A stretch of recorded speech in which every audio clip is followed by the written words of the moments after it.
നമസ്കാരം. News independence speed news 20യിലേക്ക് സ്വാഗതം. വാർത്തകൾ വായിക്കുന്നത് ജനനി. ഇപ്പോഴത്തെ പ്രധാന വാർത്തകൾ. വാടക വീട് തട്ടിപ്പ് വർദ്ധിച്ചു. അയർലൻഡിൽ വാടക വീട് തട്ടിപ്പ് വർദ്ധിച്ചതായി പോലീസ്. കഴിഞ്ഞ 6 മാസത്തിനിടെ ഇത്തരം തട്ടിപ്പിൽ 22% വർധനവാണ് ഉണ്ടായത്. സംഭവത്തിൽ വിദ്യാർത്ഥികൾക്ക് മുന്നറിയിപ്പ് നൽകി. കൂടുതൽ ദുരിതം സ്ത്രീകൾക്ക്. അയർലൻഡിൽ ക്യാൻസർ രോഗനിർണയത്തിലും ചികിത്സയിലും സ്ത്രീകൾ കൂടുതൽ ബുദ്ധിമുട്ട് അനുഭവപ്പെടുന്നു. രോഗനിർണയ വേളയിൽ 46% സ്ത്രീകളും ചികിത്സയ്ക്കിടെ 21% സ്ത്രീകളും ദുരിതമനുഭവിക്കുന്നുണ്ടെന്നാണ് പുറത്തുവരുന്ന വിവരം. ഇസ്രായേലിന് ഉപരോധം ഏർപ്പെടുത്തണമെന്ന് സൈമൺ ഹാരിസ്. ഇസ്രായേലിനെതിരെ ഉപരോധം ഏർപ്പെടുത്തണമെന്നാവശ്യപ്പെട്ട് അയർലൻഡ് ഉപപ്രധാനമന്ത്രി സൈമൺ ഹാരിസ് യൂറോപ്യൻ യൂണിയനുമായുള്ള കരാറിന്റെ നഗ്നമായ ലംഘനമാണ് ഗാസയിൽ നടത്തിയതെന്ന് ചൂണ്ടിക്കാട്ടിയാണ് ഉപരോധം ആവശ്യപ്പെട്ടിരിക്കുന്നത്. അയർലൻഡിൽ അനധികൃതമായി ജോലി ചെയ്യുന്നവരെ കണ്ടെത്താൻ പരിശോധന ആരംഭിച്ച് തൊഴിൽ വകുപ്പ്. ഡബ്ലിൻ അടക്കമുള്ള നഗരങ്ങളിലെ ഹോട്ടലുകൾ, റെസ്റ്റോറന്റുകൾ, മറ്റ് ഭക്ഷണശാലകൾ എന്നിവ കേന്ദ്രീകരിച്ചാണ് പരിശോധന. മദ്യത്തിന് അധിക എക്സൈസ് തീരുവ നൽകി ഐറിഷ് ജനത.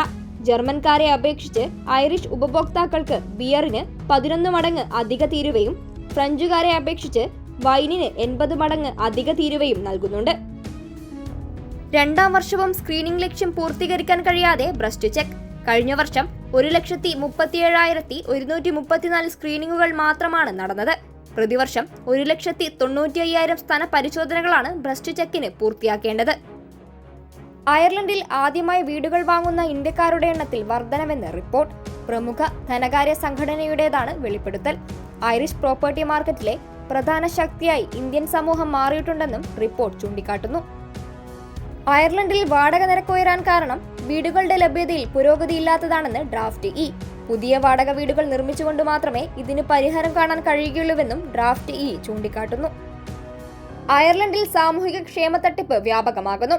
കഴിഞ്ഞ 7 വർഷത്തിനിടെ ഇത്തരം സംഭവങ്ങൾ അയർലൻഡിന്റെ ഖജനാവിന് 162 മില്യൺ യൂറോയുടെ നഷ്ടം ഉണ്ടാക്കിയെന്നാണ് കണക്കുകൾ. നികുതി ഭാരം വർദ്ധിക്കും. അടുത്ത വർഷം മുതൽ അയർലൻഡിലെ ജനങ്ങൾക്ക് നികുതി ഭാരം വർദ്ധിക്കും. ഡബ്ലിൻ ഉൾപ്പെടെയുള്ള കൗണ്ടികളിൽ ലോക്കൽ പ്രോപ്പർട്ടി ടാക്സ് വർദ്ധിച്ചു. 10,000 കുടുംബങ്ങളെ ഇത് ബാധിക്കും. യമനിൽ വ്യോമാക്രമണം. യമന്റെ തലസ്ഥാനമായ സനയിൽ വ്യോമാക്രമണം നടത്തി ഇസ്രായേൽ. പ്രസിഡന്റിന്റെ കൊട്ടാരം സ്ഥിതി ചെയ്യുന്ന സൈനിക താവളം, 2 പവർ സ്റ്റേഷനുകൾ, ഇന്ധന ഡിപ്പോ എന്നിവ തകർന്നു. എണ്ണ വാങ്ങുന്നത് തുടരും. റഷ്യയിൽ നിന്ന് എണ്ണ വാങ്ങുന്നത് തുടരുമെന്ന് മോസ്കോയിലെ ഇന്ത്യൻ പ്രതിനിധി വിനയ് കുമാർ. ഇന്ത്യക്കുമേൽ തീരുവ ഇരട്ടിയാക്കാനുള്ള അമേരിക്കയുടെ തീരുമാനത്തെ അദ്ദേഹം വിമർശിച്ചു. പാകിസ്ഥാന് പ്രളയ മുന്നറിയിപ്പ്.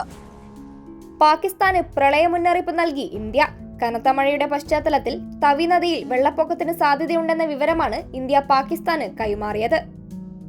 ഇന്ത്യ തദ്ദേശീയമായി നിർമ്മിച്ച വ്യോമ പ്രതിരോധ സംവിധാനത്തിന്റെ പരീക്ഷണം വിജയം. ഞായറാഴ്ച ഒഡീഷ തീരത്തായിരുന്നു മിസൈലിനെ വരെ തകർക്കാൻ ശേഷിയുള്ള സംവിധാനത്തിന്റെ പരീക്ഷണം. നിമിഷപ്രിയയുമായി ബന്ധപ്പെട്ട കേസിൽ മാധ്യമങ്ങളെ വിലക്കണമെന്നാവശ്യപ്പെട്ട ഗ്ലോബൽ പീസ് ഇനീഷ്യേറ്റീവ് സംഘടനാ സ്ഥാപകൻ KA പോളിന് തിരിച്ചടി. ഹർജി തള്ളി സുപ്രീം കോടതി. സംസ്ഥാനത്ത് സഹകരണ വകുപ്പിന്റെ ഓണം വിപണികൾക്ക് നാളെ മുതൽ തുടക്കമാകും. നാളെ മുതൽ 10 ദിവസത്തേക്കാണ് ഓണം വിപണികൾ പ്രവർത്തിക്കുക. ദക്ഷിണാഫ്രിക്കൻ T20 ഫ്രാഞ്ചൈസി ലീഗിൽ പ്രിട്ടോറിയ ക്യാപിറ്റൽസിന്റെ മുഖ്യ പരിശീലകനായി ഗാംഗുലി. ആദ്യമായാണ് അദ്ദേഹം ഒരു പ്രൊഫഷണൽ ക്രിക്കറ്റ് ടീമിന്റെ മുഖ്യ പരിശീലകൻ ആകുന്നത്.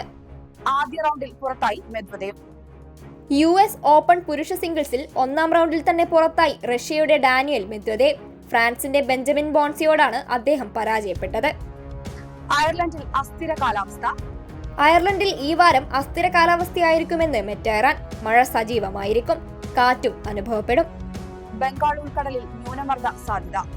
വടക്കു പടിഞ്ഞാറൻ ബംഗാൾ ഉൾക്കടലിന് മുകളിൽ ഒഡീഷ, പശ്ചിമ ബംഗാൾ തീരത്തിന് സമീപം ന്യൂനമർദ്ദത്തിന് സാധ്യത.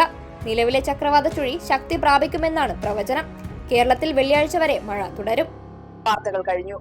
കൂടുതൽ വാർത്തകൾക്കും വീഡിയോകൾക്കുമായി newsindependence.com എന്ന വെബ്സൈറ്റും ന്യൂസ് ഇൻഡിപെൻഡൻസ് ഫേസ്ബുക്ക്, ഇൻസ്റ്റഗ്രാം പേജുകളും വാട്സ്ആപ്പ്, യൂട്യൂബ് ചാനലുകളും സന്ദർശിക്കുക.